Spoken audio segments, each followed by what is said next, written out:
This is a serious storm, y'all, and let's get ready for it. Be prepared. Our top story at 6:30, Hurricane Dorian has slammed into the Bahamas as a rare Category 5 hurricane with life-threatening storm surge and devastating winds. The question now is, where will it head next? As the monster storm moves towards Florida's Atlantic coast, it has the potential to become one of the strongest storms of all time. It's so big, experts warn even a glancing blow could be punishing. Celebrity chef Jose Andres is in the Bahamas tonight to help with hurricane relief. He actually posted video of the conditions he is seeing right now, and he's not even in the worst of it. So I want everybody to understand, we are not near the hurricane. We are like 90 miles away.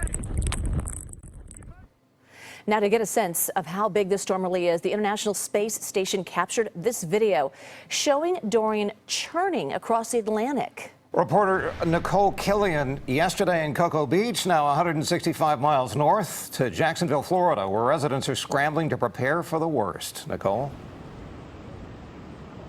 Yeah, that's right, Brian and Juliet. And just a short time ago, city officials here in Jacksonville ordered mandatory evacuations for some residents starting tomorrow morning.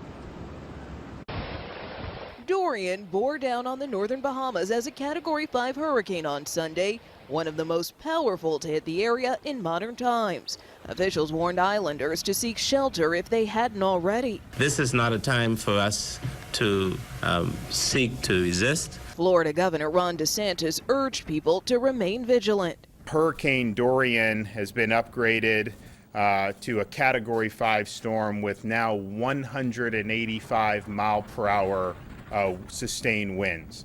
The strength of this storm cannot be underestimated. President Trump and cabinet members met with FEMA officials who are moving food, water, and generators into the southeastern U.S. We expect that much of the eastern seaboard will be ultimately impacted, and some of it very, very severely. Beaches in Jacksonville are shutting down tonight until further notice, while residents and tourists keep a close eye on the storm's track. The biggest concern is that, the path changes every day. So you really don't know. So you just have to be prepared for the worst. Hopefully it stays out and sea, and we just get some of the wind and rain. Palm Beach and several other Florida counties issued mandatory evacuation orders for some residents, including people in mobile homes, barrier islands, and low-lying areas. And in Cocoa Beach, Cape Canaveral Hospital evacuated patients with the hurricane's path still uncertain. And because of those evacuation orders, the governor is suspending tolls on state highways to facilitate the flow of traffic for evacuees. Brian? Nikole, given how destructive Dorian has been in the Bahamas, how concerned are Florida residents about the storm? What's your sense about that?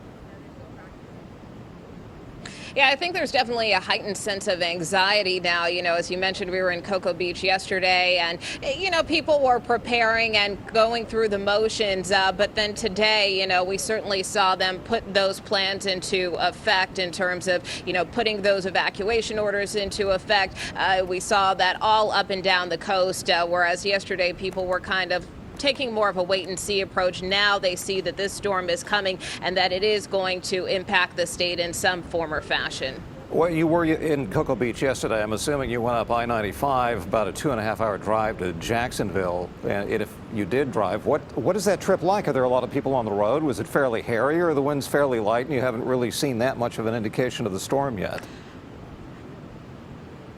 Yeah, well, for us it was pretty smooth sailing, and in part that's because some of these evacuation orders really hadn't started taking effect, right? So, and we're also going the opposite direction. A lot of the warnings are further south.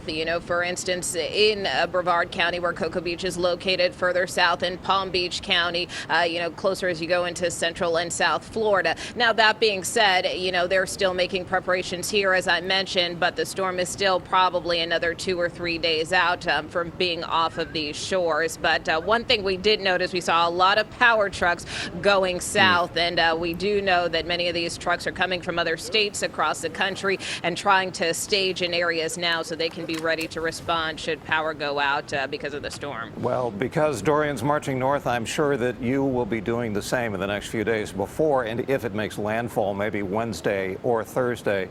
In Jacksonville, Nikole Killion for CBS News. Nikole, thanks very much.